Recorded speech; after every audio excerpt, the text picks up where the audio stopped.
What if you could get a peek behind the curtain and see the actual blueprint a school uses to make sure no student gets left behind?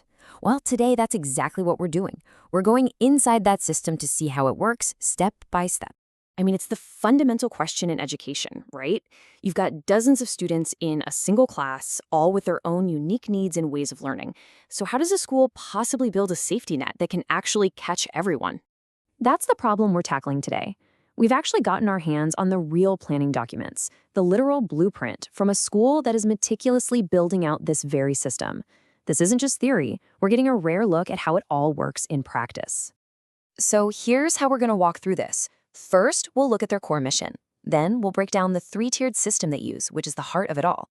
After that, we'll see how data fuels every single decision, then look at the meetings that make it all happen, and finally, check out their action plan for the future. All right, first up, a mission for students. Before you build anything, you have to be absolutely clear on why you're even doing it in the first place. And their why is crystal clear. They've set some really concrete goals here. It's all about strengthening their system, getting better at using data, improving teamwork, and setting up meetings that actually work and can last.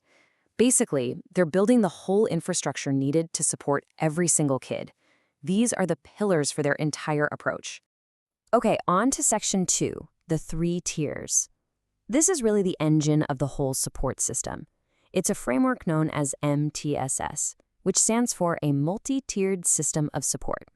So what the heck is a multi-tiered system of support? Well, to put it simply, it's a proactive way for a school to give every student the right level of academic and even behavioral help right when they need it. The T word there is proactive. It's not about waiting for a student to fail, it's about catching them early. Okay, let's really dive into this flowchart because this is the heart of the system. See, every single student starts at the top in what's called Tier 1. That's just great, high-quality instruction for everybody in the classroom. But here's where it gets smart. The school uses what they call universal screeners. Think of them as quick checkups for all students. If those screeners show a student is scoring below the 25th percentile, they get moved over to Tier 2. That means more targeted, small group help.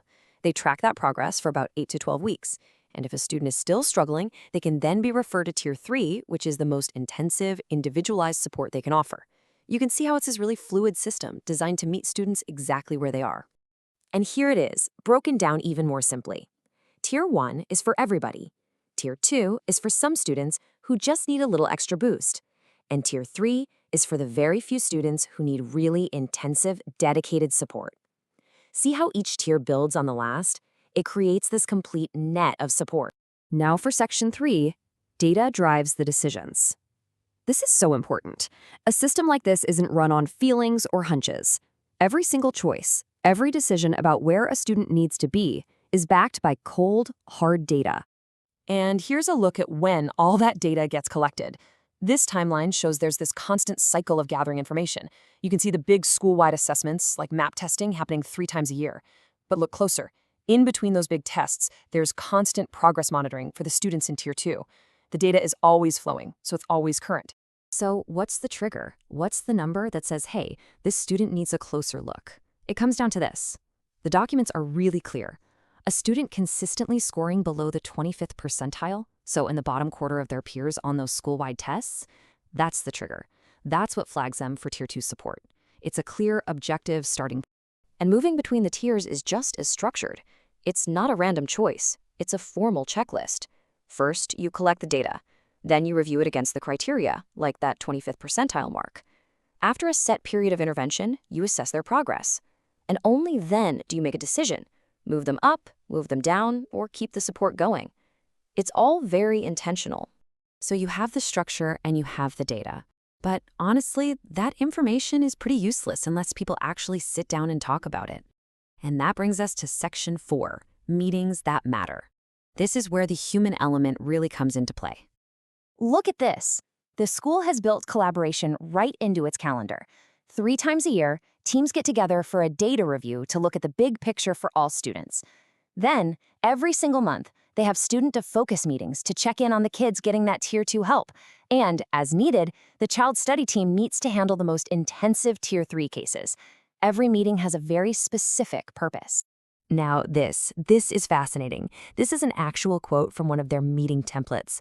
Just notice the question they're asking. What does the data tell you about our Tier 1? This shows they're not just focused on individual kids who are struggling. They're constantly asking if their main classroom instruction is actually working for everyone. It's all about improving the whole system, not just patching holes. And here's where the rubber meets the road.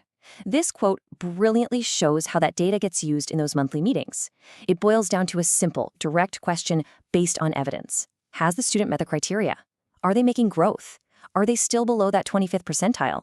The answer to this simple yes or no question determines the very next step in that child's support plan. It's so direct. And that brings us to our final section.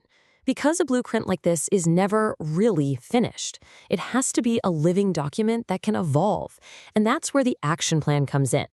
See, this is a system designed to learn and get better. Their action plan lays out concrete next steps with real deadlines. They're planning to buy new assessment tools to make their data more consistent. They're going to roll out a new school-wide data tracker. And they're going to finalize a handbook so every single staff member is on the same page. This shows a serious commitment to long-term improvement. So it really leaves you with a powerful question. We just got a deep dive into one school's incredibly thoughtful plan. But just imagine the impact. What if every single school had a support blueprint this clear, this data-driven, and this committed to making sure that not a single student falls through the cracks?